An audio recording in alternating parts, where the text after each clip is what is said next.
These here. Hello. The flood water is mostly gone in Suwannee County, but it's left these farmers with one big problem. What the heck?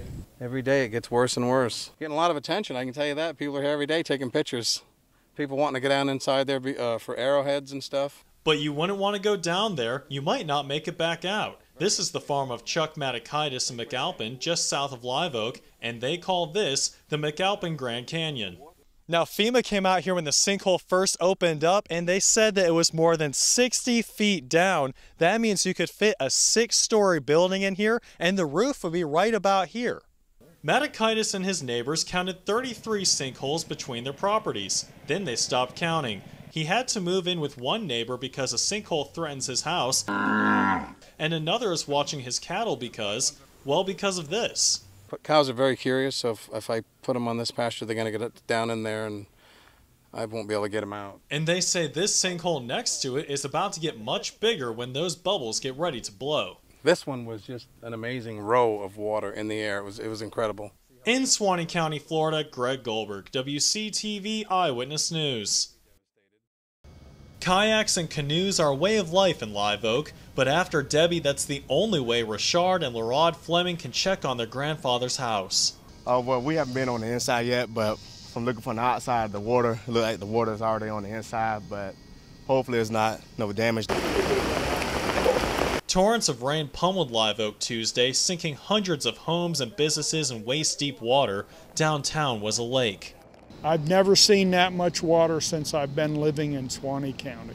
The streets smell like a sewer. The flooding reached the main pumping station, prompting concerns sewage could pour onto streets and into homes, and you never really know what's lurking in the water.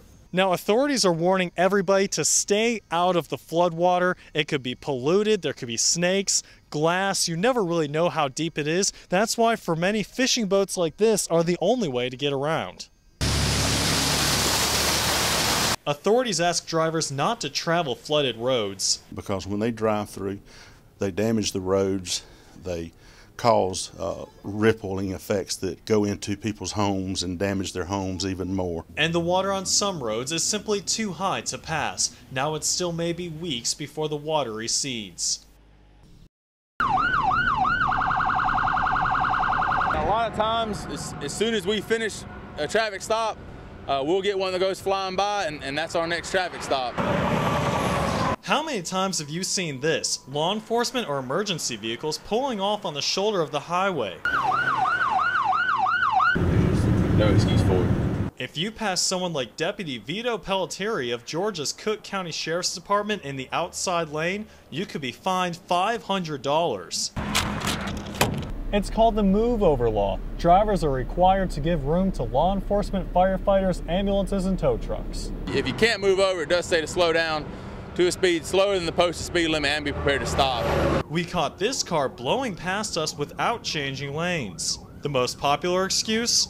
They didn't know they were supposed to move over. If you don't obey the law, they're watching you. In Cook County, Georgia, Greg Gullberg, WCTV. Tonight dispatch, one citation for move over. Eyewitness News.